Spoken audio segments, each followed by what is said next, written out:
Ang pagpasok ng mga magsisipagtapos kasama ng kanilang magulang.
Ang pagpasok ng mga batang may karangalan.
Ang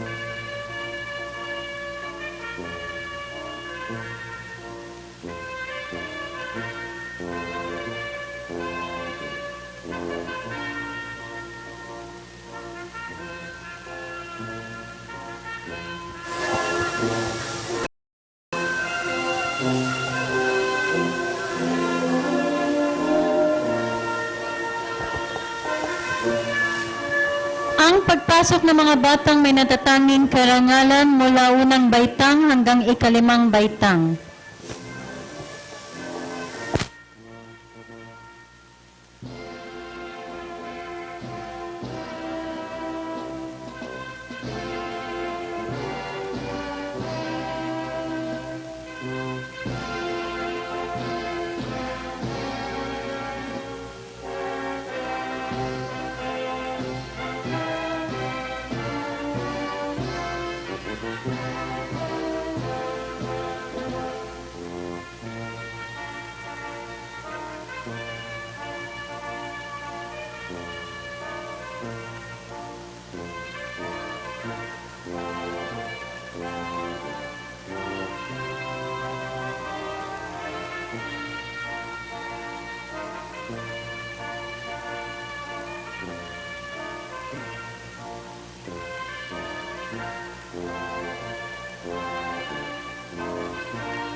Ang pagpasok ng mga guro mula sa preschool department.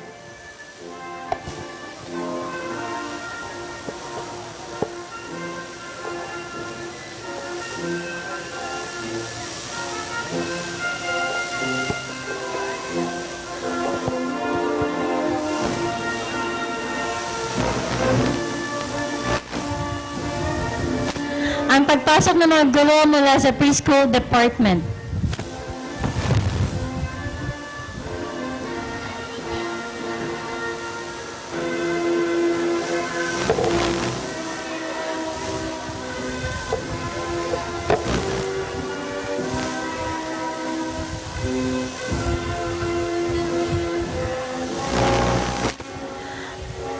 pagpasok ng mga guro mula sa primary department.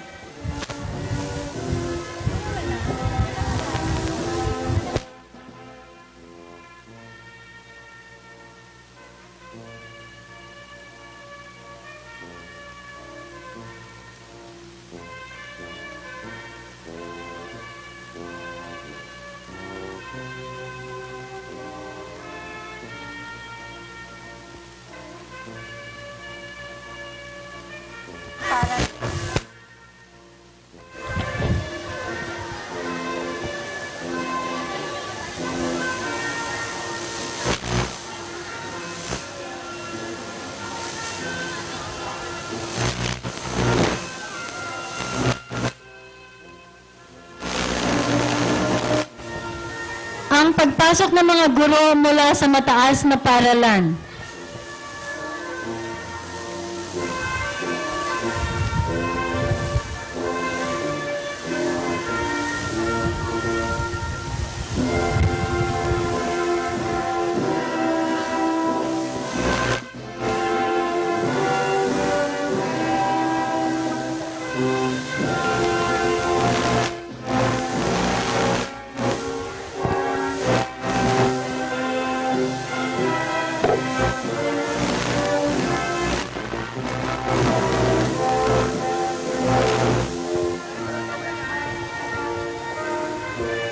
Ang pagpasok ng mga kawani ng Christian Value School, Sally Peña, Administrative Assistant, Dali Lorenzana, Chief Accounting Department,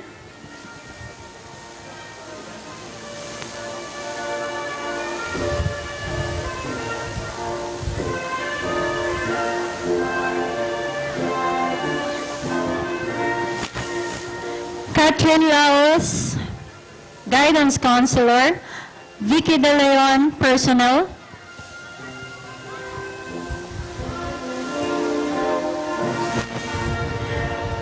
Telly Hernandez, School Nurse, Lea Lynn Floresta, Registrar, Christian Value School,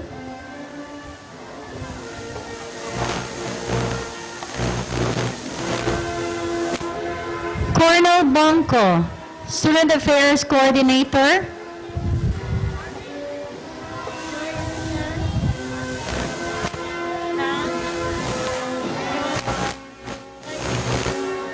at si Joy Dizon, Librarian.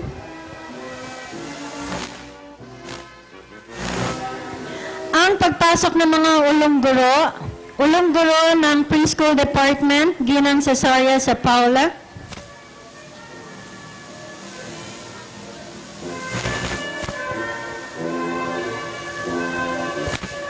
Ulong guro ng Preschool at Primary Department, Ginang Yoli Hoxon.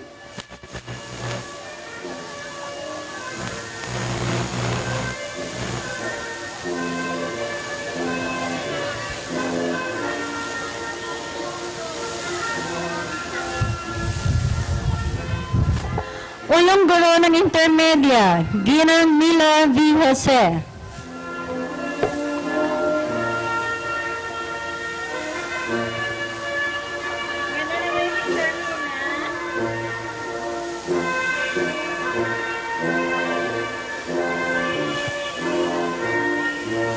Ulong guro ng mataas na paaralan, Binibining Nits Gatdula.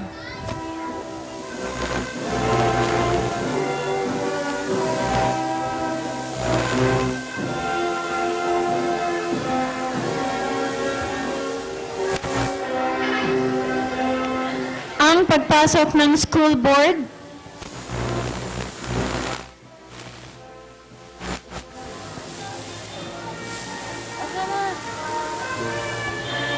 Binibining Mary Grace Ferdes,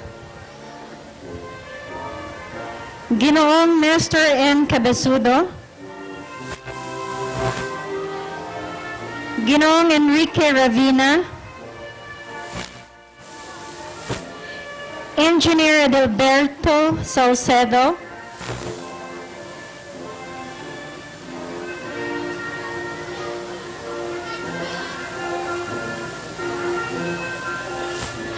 ang Ang pagpasok ng Direktora at Punong Gulo, Ginang Susan R. Capili.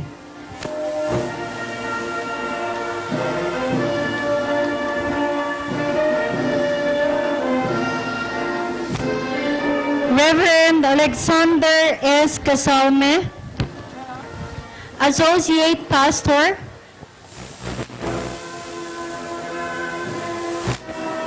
Reverend Magusing Manalo Jr., Administrative Pastor and Church by the Highway.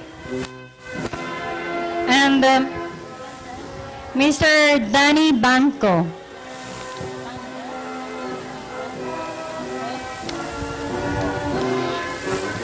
Ang ating panauning tagapagsalita.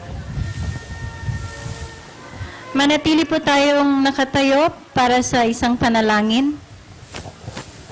Sa paunguna ni Ginang Evelyn Santos.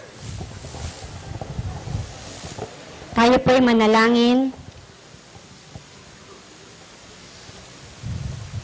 O dakilang Diyos, pangunahan niyo po kami sa mahalagang pagdiriwang na ito. Inaanyayahan po namin ng iyong banal na presensya, Panginoon. Ikaw ang magbigay karunungan sa aming tagapagsalita at ihanda mo ang aming mga puso sa pakikinig sa iyo. At maunawaan po namin, Panginoon, ang tunay na kahulugan ng gawain ito. Sa pangalan ni Jesus. Amen. Ang pagpasok ng watawat ng Pilipinas.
Mari na po tayong maupo. Maraming salamat, DMOCC ng Mataas na Paralan. Magandang hapon po muli sa inyong lahat. Akin pong tinatawagan si Ginang Agnes Tablante, gulo ng intermedya para sa pagpapakilala ng uhing tagapagsalita.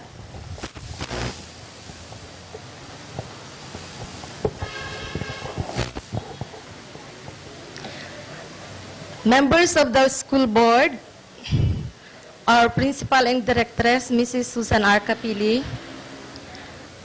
department heads, ang aming pong dalawang pastor, si Pastor Manalo at si Pastor Alex, mga guro, administrative assistant, mahal kong mga magulang, mga estudyante, mga kaibigan at mga panauhin. Binabati ko po kayo ng isang mapagpala at mapagpalayang hapon para sa ating lahat. Nagpapasalamat po ako sa ating Panginoon sa pagkakataon na ibinigay sa akin bilang tagapagpakilala sa ating panauhing pandangal. Siya ay ipinanganak noong ika-20 ng Agosto, taong 1906 na po, sa Tugigaraw, Cagayan. Siya po ay nagtapos bilang Entrance School of University of the Philippines with a degree of AB, Economics Political Science. Ipinagpatuloy niya ang kanyang pag-aaral at nagtapos din siya ng Bachelor of Law sa Far Eastern University. Sa pagpatuloy ng paghangad ng kaalaman para sa kanyang ministeryo, nagtapos po siya ng Master of Arts and Ministry sa Asian Pacific Theological Seminary sa isang international school sa Baguio City. Sa kasalukuyan, kumukuha siya ng Master of Divinity Program na kinakailangan para sa kanyang doctoral studies. Sa gulang na 21,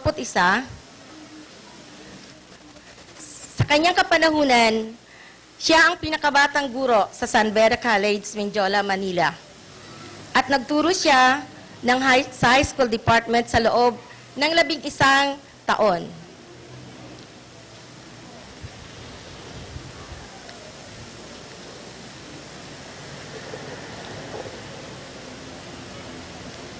Ang ilang sa kanyang mga naging estudyante ay sina Herbert Bautista, ang Vice Mayor ng Quezon City, ang mga anak ng dating Senador Barbers na sina Lydon Barbers na ngayon ay Gobernador ng Sorsogon, at si Ace Barbers na isang kongresista at Undersecretary of Tourism. Marami din siyang mga estudyante na tanyag na PBA player. Sila ay sina Benji Paras,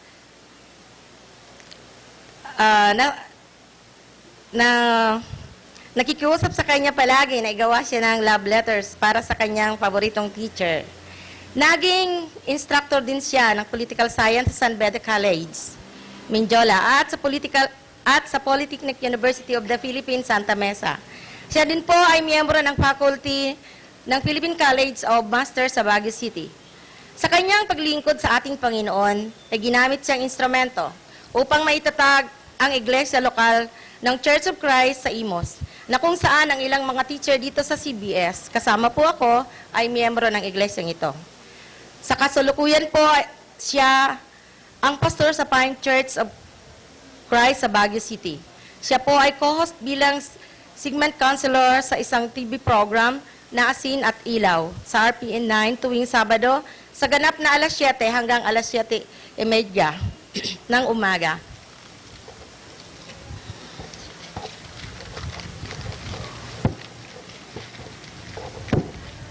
Ang panauhin pandangal natin ay nakatira sa Golden City, Imos. Subalit, siya at ang kanyang pamilya ay nakatira na ngayon sa Baguio City dahil sa kanyang paglilingkod doon bilang pastor at dahil sa kanyang patuloy na pag-aaral para sa kanyang doctoral degree.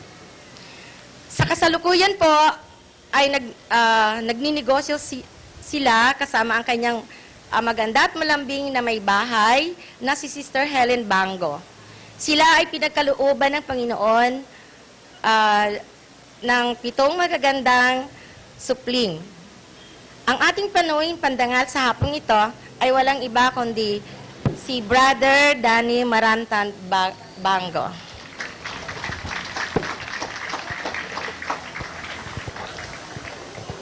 Maraming salamat po, Ma'am Agnes, for that kind introduction.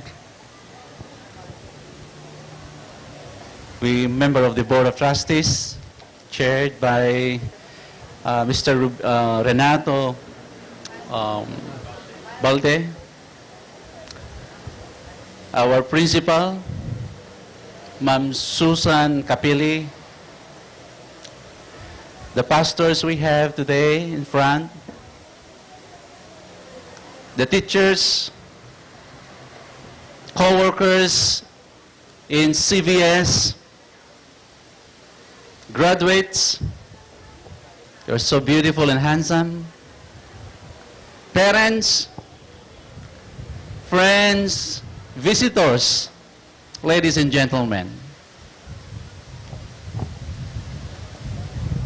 Nung ako'y nasa sasakyan galing sa Baguio kaninang umaga, alam niyo, iniisip ko ang mga bata na aking haharapin ngayon habang ito.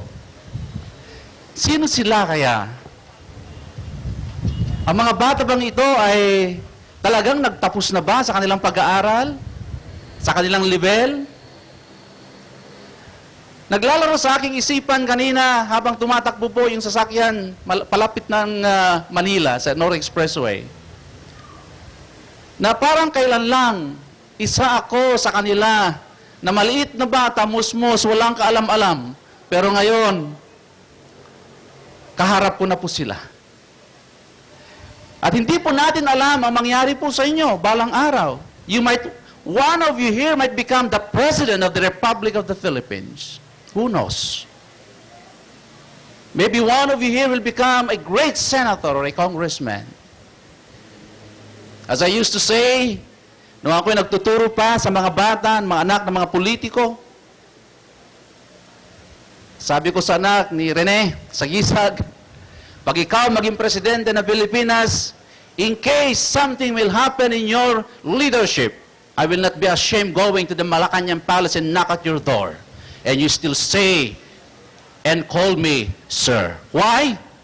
Minsan ako'y naging guro. Naging teacher mo ako. And this is one thing for teachers where we can be very proud of the noblest profession in the world. And that no pecuniary interest can compensate the same if we see the success of our students. Gusto ko pong i-share sa inyo ang isang kwento po ng tao. Kagaya ninyo, maliit na bata, nagtatanong po sa isang pantas na tao. One who is a sage, an intelligent barrio man, an elder. Alam niyo pong tanong ng bata, bakit po na ang mga tao, inasam-asam nila yung mga bagay-bagay na hindi dapat para sa kanila? Bakit po? Have you asked that question to yourselves, my dear graduates? Have you ever tried asking the same question in your life? I want to be like this. Alam niyo, nung kapanahonan namin, pag mag-narse ka, tinatawanan ka, ang narse pang babae lang yan. Nung kapanahonan po namin. Pero sa globalization, wala nang lalaki, wala nang babae. Pantay-pantay na lahat. Now, yung matanda, the wise man did not respond immediately to the question of this young, intelligent boy or girl like you. What he said, what he told the young man is this: I don't know, the wise man replied, but I tell you something about the parable of the stone cutter. Stone cutter. Many years ago, when the world was young, people were allowed to ask God to be what they were not. The stonecutter sat in the shade and decided to petition God to make him a king. Maging hari. For he noted how powerful the king was. He had dominion over everyone, and his every wish was obeyed without question. So the stonecutter became a king. For a few weeks, it was fun to be so powerful. Ang sarap maging hari. Ang gandang may kapangyarihan. Pero maya-maya, alam niyo nangyari? Nainitan yung hari. Nagpaypay siya. At sabi niya, wala palang, hindi pala makapangyarihan yung hari, mas makapangyarihan yung araw. And I want to be a sun. Yung araw. Maya-maya, by God's grace, he became a sun. Pero napansin niya na yung sinag ng araw ay blinablock ng ulap. At sabi niya, mas makapangyarihan ang ulap. Gusto kong maging ulap. And it turned out to be raindrops. Raindrops. Gusto kong maging ulan din. Wala palang kapangyarihan ang ulap. And you know, what he observed, nakita po niya ang ulan ay pumatak doon sa bato. Doon sa bato. Ay wala palang kapangyarihan pala yung ulan, pumapatak lang pala sa bato. I want to become a stone, sabi niya. And you know what happened? Maya-maya may isang lalaki. May hawak na martilyo and a chisel, curving the stone, and he said, I want to be a stone cutter. You young graduates are entering into a new dimension of your lives.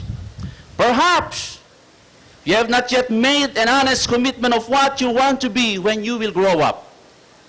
I know and I can understand that, because there will be a lot more to know and learn and discover as you go along with your education. Our illustration, thank you. Our illustration of the stonecutter tells us that you will be surprised to discover more of yourselves as you will be facing more challenges and experiences in this life. Today we are gathered for this special occasion because we have completed another achievement which is marked most especially by sustained discipline and hard work. Hard work, discipline. These are some of the values of the school that they want you to practice. They want you to get, to observe, experience. You cannot just learn them, you can copy them from your teachers, from your classmates. Thus, graduation, mga anak, ang graduation is a promise of further advancement in life. Don't tell me, oh, tapos na ako ng grade 6, tapos ng pag-aaral ko. No, this is only the beginning for you to go further in your education. I am a product of a public school system. Elementary public school. In fact, I am very proud to say na ako po'y product sa kindergarten ng Methodist Church. And I salute the Methodist system of education. Until now, pati yung aking mga anak, lahat sila kinder dumaan sa Baguio, sa Methodist Church. Napakaganda po. There is something, an attachment, that I will never forget. Yung mga ginagawa mo namin, mga shell ng itlog, pinagdugtong-dugtong namin yan, at kukuha kami ng Crayola, linulusaw po namin yung Crayola at pinupuyuhan, at may mga kulay na. I was then in the kindergarten. What is ironic is this. From elementary to college, I'm a product of a public school system. But what is ironic here is this. The first job where I landed was to teach an exclusive Catholic school, exclusively for boys school, in the heart of Manila, near the Malacanang Palace. You know, I had a hard time dealing with these people. Ano lang ba ako? Galing ako ng public school. I have a hard time, I tell you, dealing with them. These are members of the higher echelon of our society. Hindi po nila lamang Quiapo. Hindi po nila lamang Divisoria, I tell you. Pagpunta sa school, may sundo, may mga bodyguards sa mga iba. But I tell you one thing, graduates, what motivated me to continue and to become strong were those lessons I learned when I was like you. If they can, why? Ano bang kaibhan? Ano bang kaibhan? I was only corrected by my boss because my accent is pure Ilocano. I was only corrected by that. Matigas po kasi. Development. Bumper to bumper. I had a hard time. I have to go back again to the basic of English. And at night, I have to read, use the dictionary, and get the correct pronunciation. Tell you.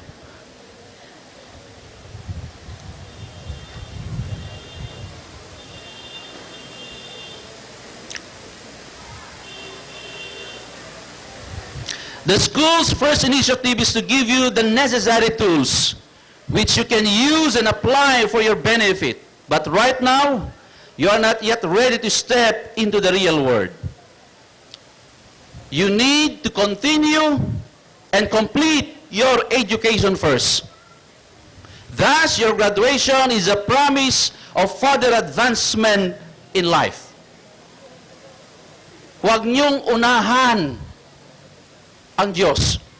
You know what King Solomon said in the book of Ecclesiastes, chapter 3? And I want to quote, "To everything there is a season and a time to every purpose under heaven."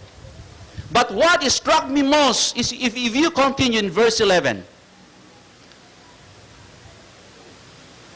God made everything beautiful in His time. Have you noticed that? Kaya doon na kinakanta ni Don Moen. And then the first song also, during the praises, yung mga choruses. In His time, everything is beautiful in God's time. And the same is seconded by the Apostle Peter. In his first letter, 1 Peter, nang sabi niya doon, humble yourselves under the mighty hand of God, because in due season, He will exalt you. He will exalt you. Now, gusto ba ninyo unahan ng Diyos? Gusto na ninyo pumunta sa kuleyo? Kailangan, duman muna kayo sa high school. Kailangan. Now, do you know of someone whose name is Albert Einstein? O sino nakakilala kay Albert Einstein? Pakitaas ang kamay, mga graduates. Ay, hindi kayo papagraduate ngayon pag hindi nyo kilala si Albert Einstein. Sino siya? Doktor o teacher? Doktor? Teacher. Maraming salamat po, Don Danny Bango. Isang napakagandang mensahe, hindi lamang sa mga magsisipagtapos. Ganon din sa mga magulang at mga gulo na narito. Naway tumimo sa puso ng bawat isang napakagandang mensahe. Para sa ating susunod na programa, akin pong tinatawagan ang ulang guro ng preschool department, Ginang Sarsis, para sa paggawad ng karangalan sa Be a Hero portfolio.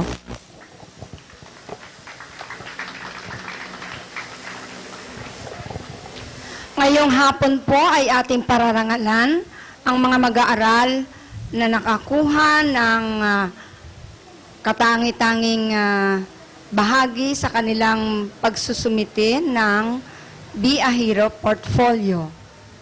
Atin pong ipinagkakaloob ang karangalan bilang Best Presentation and Most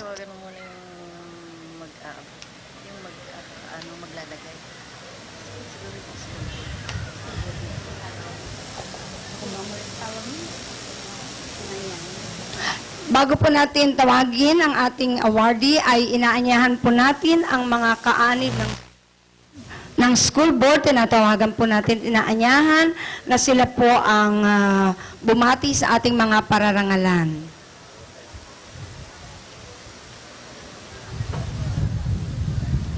Ang karangalan po bilang Best Presentation and Most Organized Portfolio ay ipinagkakaloob kay Nuengel C. Pragas. Ito po ang nilalaman ng certificate. Certificate of recognition is awarded to Nuengel C. Pragas for being proclaimed Hero of the Year, Best Presentation and Most Organized Portfolio. Thank you for living a life worthy of your name as a Christian. Your achievements at home, in school, in the church, and in the community attest to your fear of God. Christian Value School is proud of you.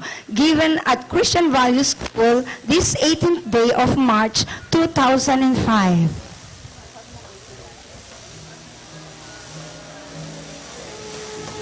Ang ating pong mga champions ng Be a Hero portfolio mula po sa grade 1, Kristen Faith P. Lee.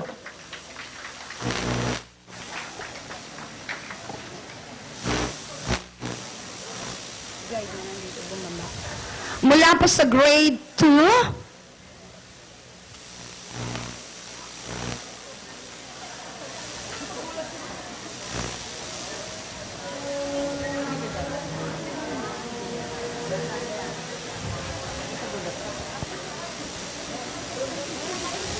siyempre po, kasama ang mga magulang bilang mga bayani.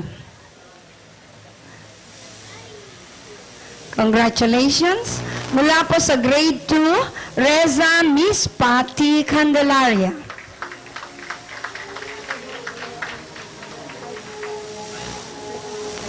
Dito na po kayo.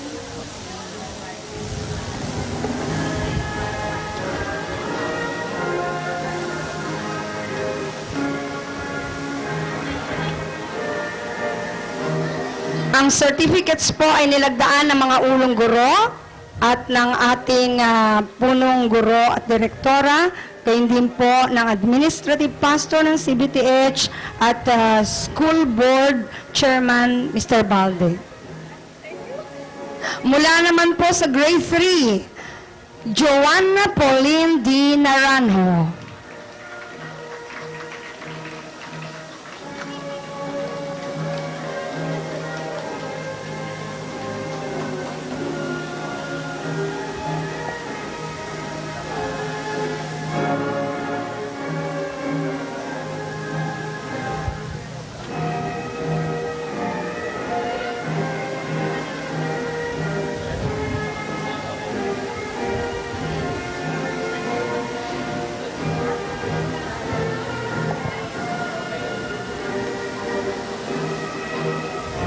Congratulations!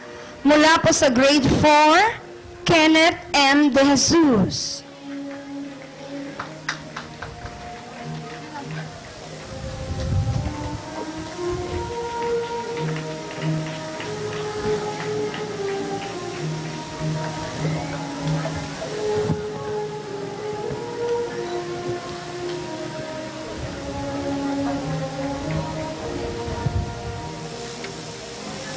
Salamat po.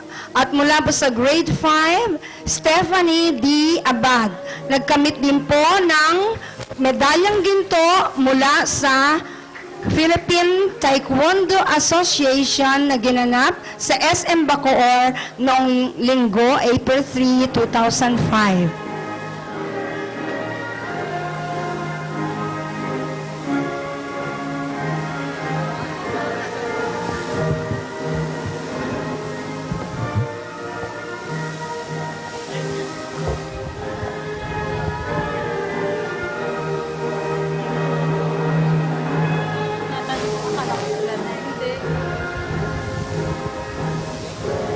Maraming salamat. Tayo naman po ay dadako sa pagkilala sa mga batang may natatanging karangalan mula unang baitang hanggang ikalimang baitang sa pangunguna ni Ginang Yoli Hocson. Inanyayahan ang mga unang guro upang ibigay at maging saksi sa paggagawad ng mga karangalang ito.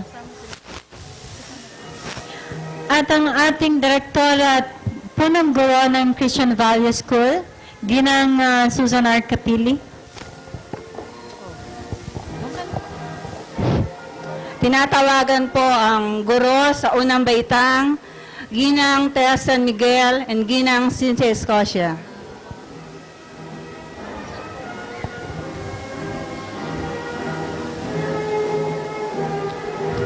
Ang mga bata pong nagkamit ng karangalan sa unang baitang. Ikatlong karangalan, medalyang pilak, ay ginagawad po kay Rex Joshua A. Marquez. 95.94.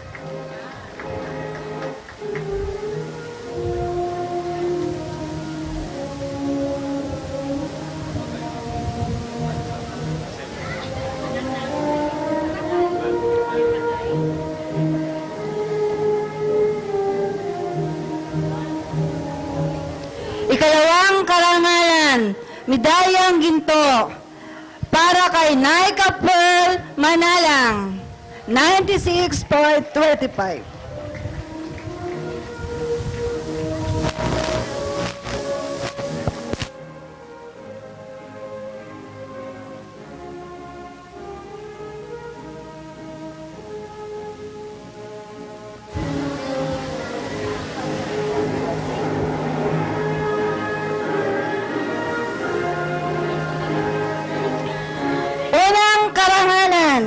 Medalyang ginto, Josper Tolentino, 97.99.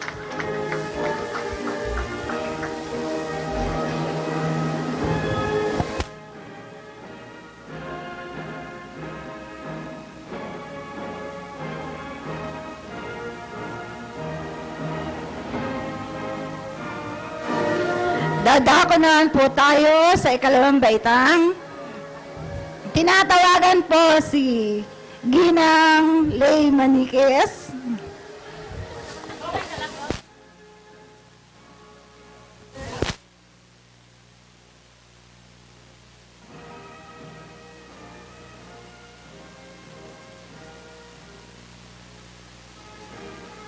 Ginang Glady Cruz para samahan po si Ms. Maniquez. Ikatlong karangalan, medalyang ginto para kay Bizcocho Jezreel.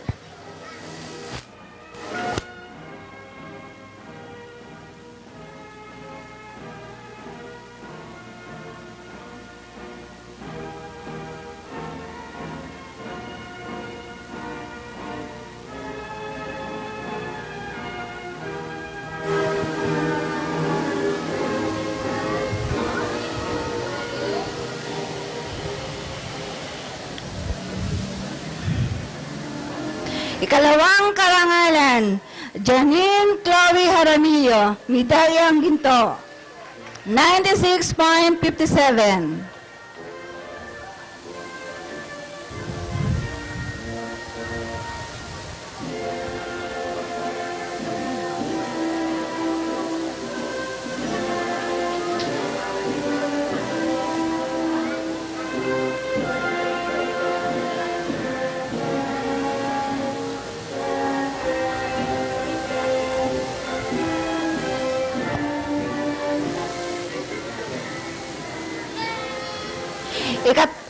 Unang karangalan, Reza Mispa Candelaria, 96.84.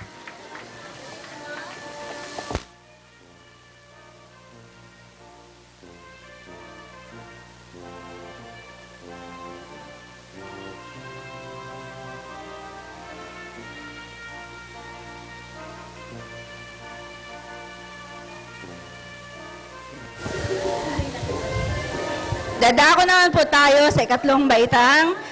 Tinatawagan po si Ginang Bethley at Ginang Corazon Angon.